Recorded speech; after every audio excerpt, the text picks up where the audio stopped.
call the Scottsboro work session Monday, August 5th, 2013 to order. The invocation given by Mr. Gary Stewart and the Pledge of Allegiance given by Ms. Carol McCrary.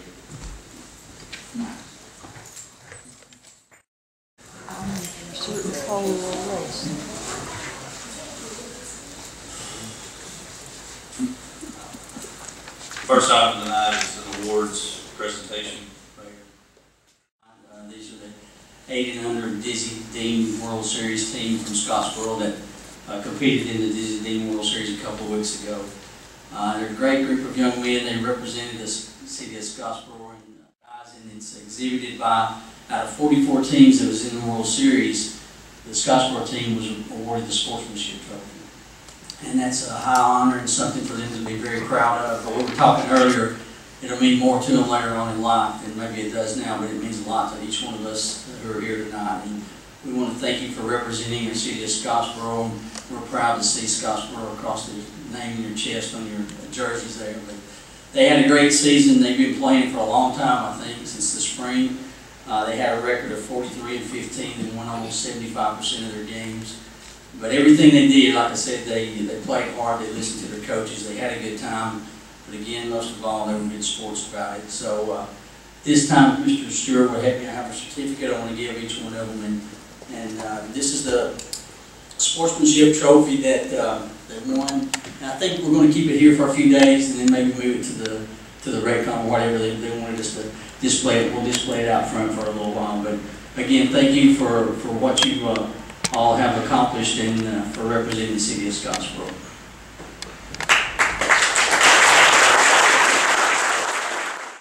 Okay, Buckner Anderson.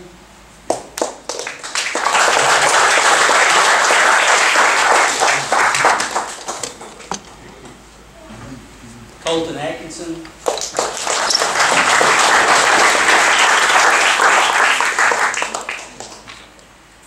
Parker Bell.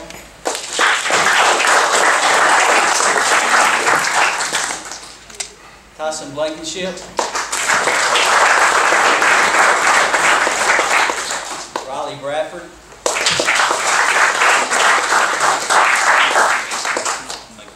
Gregory French.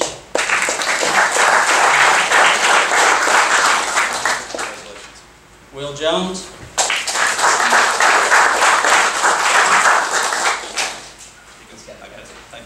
Lucas Pace. Lucas, I think it's football practice maybe or something. Lucas is not here, but we'll make sure we get to. Colin Perkins.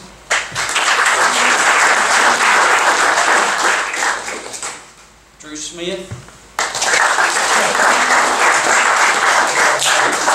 See, now Drew's not sure. He wants to play football or baseball. He's not sure. Either one. Football, okay. And then their coach is Jonathan Bale.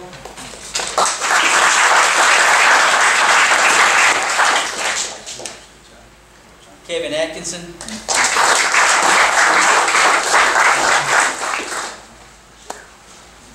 Michael Perkins. Also, Michael Pace was part of this coaching staff also, and we'll make sure we get your certificates to them. So, congratulations, guys.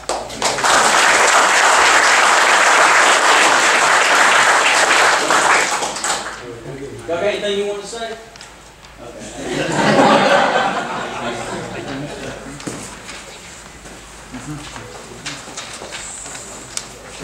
Come on.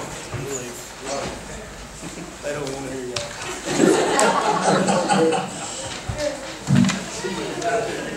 See you, Don. Good. All right. Agenda is the Scottsboro Quarterback Club closing Cecil Street during home football games. Mark, either one of you, Coach Bailey.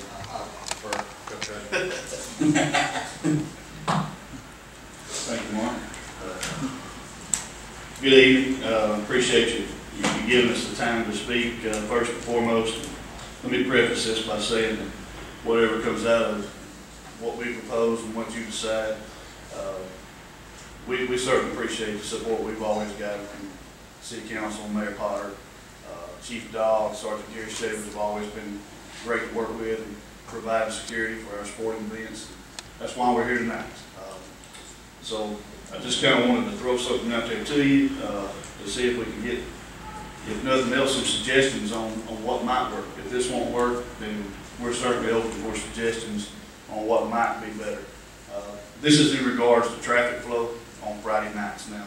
Of course, as everybody knows, we're under construction at Trammell Stadium, the construction of the Meadows Morris Fieldhouse.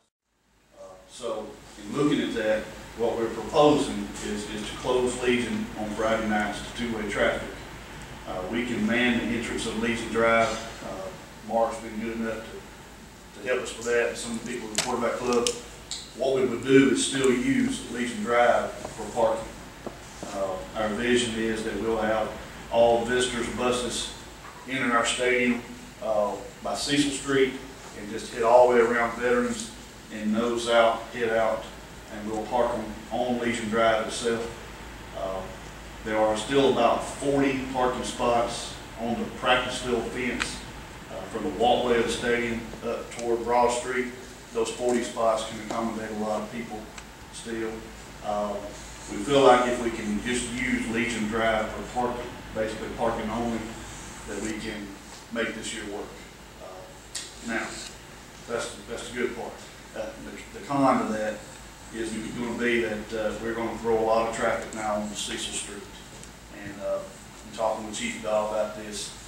I know it's been a problem in years past with Christmas parade and things of that nature. We certainly don't want to create more problems.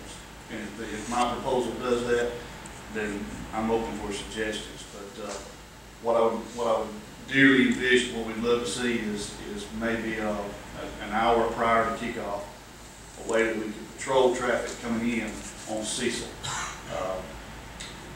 Our thoughts are that can we make it one way coming in from Broad Street? If we can't, can we at least, have some police support? And Chief Dobbs always been great about that. They provide security for our games anyway. So our vision is to close Legion to two-way traffic and make Cecil from 6 to 7 o'clock, one way from Broad Street in. That way we can funnel everybody into the back parking lot where that's going to be the main parking now for high school football games. At the conclusion of the game, we're open to exits both ways. Okay, so that's in a nutshell. That's what it is. I've typed this up or what have you, but that's kind of where we're at. Coach, could you get us the dates involved? I don't have my Scottsboro schedule. Okay. I can remember. You know what they want. Everybody got Wildcat cards? If you don't, I can tell you one. August 30th will be the first day. I know that one right off. Yeah, we got August 30th, and then we have September the 13th. Then we have September the 27th. That'll be North Jackson. I say that because it's going to be a bigger crowd. And then we have October the 4th, Etowah. Then we have October the 18th, Columbia. Huge crowd for them. That's also homecoming and senior night that night. That's true. And then There's 5 regular season that's games. it. Hopefully a couple of playoff games will be nice. So if I understand what you said correctly, you would like Legion closed to through traffic on those dates. What period of time? 6 to 7. Well, 6 to 10 o'clock? yeah, Legion would 6 be till 7. Legion. Oh, Legion. Is Legion Okay. It would be for the duration of that Friday night. That's guaranteed. And then 1 hour prior, which would be 6 to 7, one way from Broad Street to Heroes on Cecil Street. Yes. And the trucks could still get through, the ambulances could still get through, and people that live there could still get through, so it wouldn't be. I just talked to Chief Dobb about that and certainly understand the need for that. Yeah, so, ideally, we, Just listening, if you got one way coming in on, say, you got Legion tied up, how do you propose to handle southbound traffic on Jefferson and Heroes Drive? How are you gonna get them turned around? It appears to me that might be a pretty big problem there. yes, sir, I perceive it being a problem. You know, an honest answer, I don't know the answer to that right now. I just know that it's gonna take a joint effort to try to get the word out to everybody involved. And, I've got the issue of one of the things on my to-do list this week is to issue, as we normally do this time of year, press release to all the media outlets in town regarding all the news coming up for football tickets, reserve tickets, athletic passes, and that kind of thing. And this, I think, would be another item we'd add to it. It appears to me someone who knows the area probably could be diverted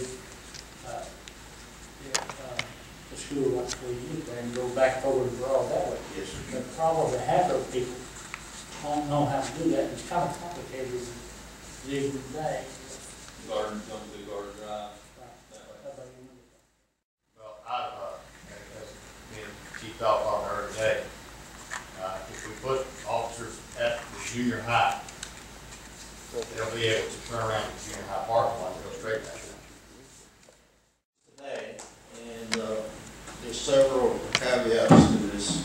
We got 13 residents on that street that will be inconvenienced, but the good news is it's just for an hour. No other feasible parking there that I can think of. I think they're using the fairgrounds as an overflow. And 2,500 cars? 500 cars. They used to park in the practice field. Right. So we normally had about 100 cars in the back parking lot and 400 plus out in the field. Right, okay. And now we're gonna have maybe 50 out front and everything else gonna go back. And I counted all the spots, painted spots, is 400 in that back lot. You know, and then we've got all around the veterans, you know, the baseball fields, the tennis courts. Look, there's enough room, however, getting them in there, into that parking lot, usually there's some kind of delay, you know, to try to find out where they're going and what they want to do, if they're a participant or a drop-off or what have you. Then it starts backing up to Broad Street, and then we get congested on Broad Street. And that's my concern, because if it's going to, if we were experiencing that on the parade, then we definitely will experience it on this. And the solution is, the solution would be to run 2 lanes down there and get them in that parking as quick as possible within that hour. However, that road I don't think is wide enough to run 2 lanes down there and leave 1 lane for emergency vehicles. I don't think it would. I was wondering about parking the buses in one lane. You have cars in the other and you have a problem. And that's going to be a problem. Right. There's going to be a lot of problems, I understand that. We got to keep a lane, whatever you guys decide to do, we got to keep a lane open. So, somebody could go and park at their direction, go and park over there and have a heart attack or something. Medical personnel has to be able to get in. That's all I'm concerned about, keeping an emergency lane open and backing up onto Broad Street.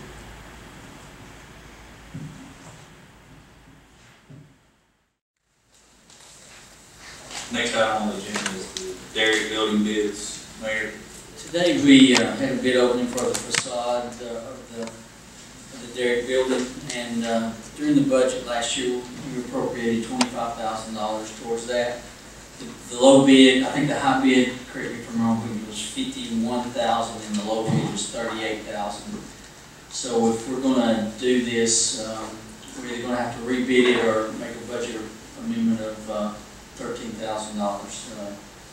No, yeah, $13,000. 25 was appropriated, and the low bid was 38. So we're 13,000 short, or we can rebid it, but there's no way for us to cut anything out of it because it's cut as much as it can be already as far as materials, and from our standpoint, it's already as much as it can. So I just wanted to bring that to your attention to find out what you want to do about it. And like I say, either make a budget amendment or we can rebid it. I don't know.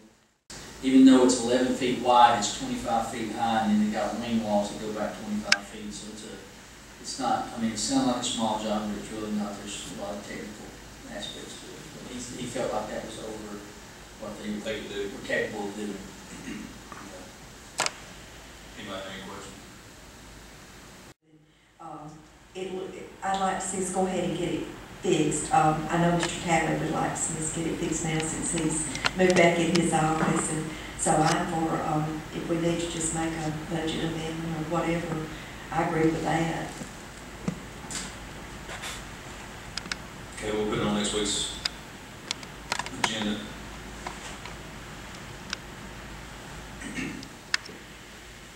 We'll go to reports. Mayor, do you have anything?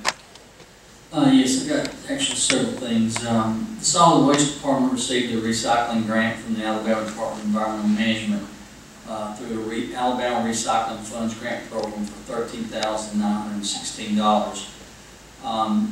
This grant will be used for green recycling bags and educational supplies for the school system. So I appreciate Eddie and them applying for that and for being awarded this grant. We will put it to good use, that's for sure.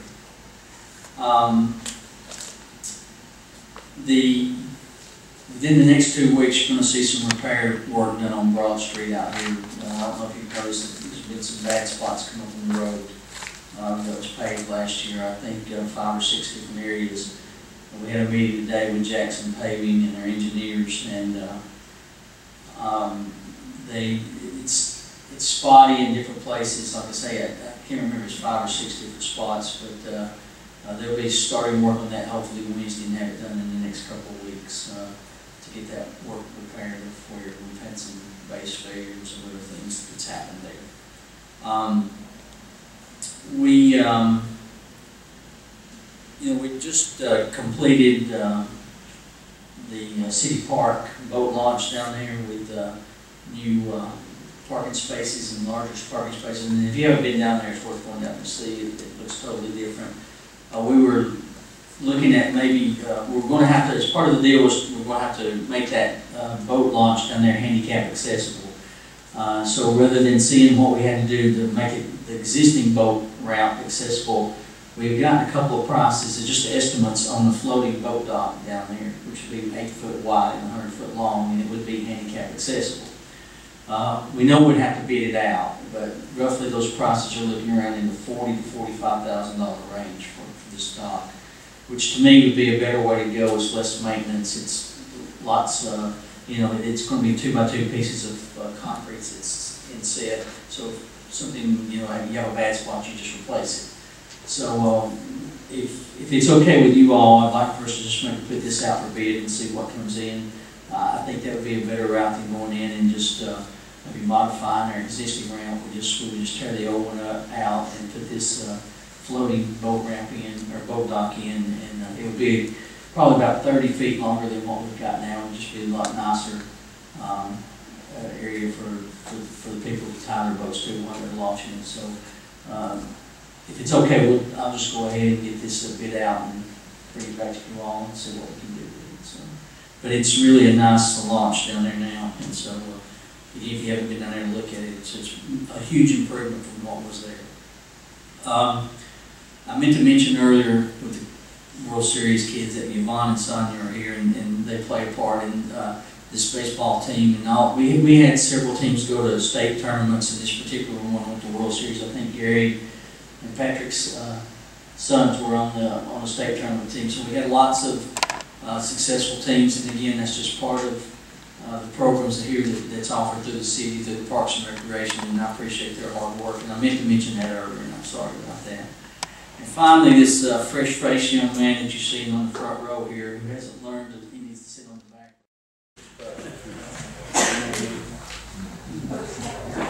Mr. Stewart, Gary, Mr. Miller, Mr. Craig. Just thank everybody everyone for coming out tonight. Thank y'all for the great job you do.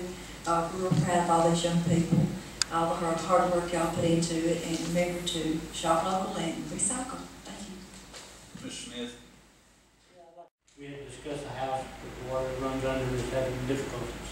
And last meeting, I gave you pictures of that house. And we talked about the possibility of notifying our national representatives and see if they could assist with that.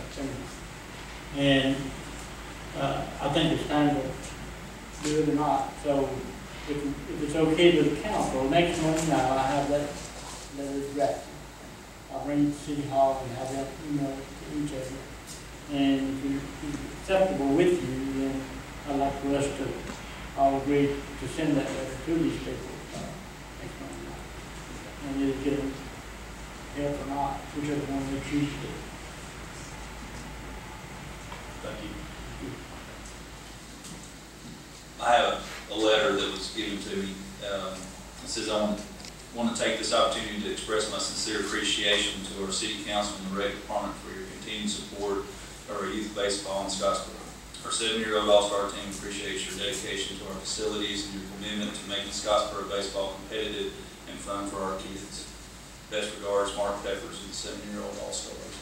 So, I appreciate we did that tonight, but what we're teaching these young men, the sportsmanship award is something to be very proud of. I know Melton Mayor said something about it, but the volunteer coaches, they do an outstanding job, and we need to appreciate them for taking the time out of their busy schedules to coach our children and kids. And just want to thank everybody for coming out tonight.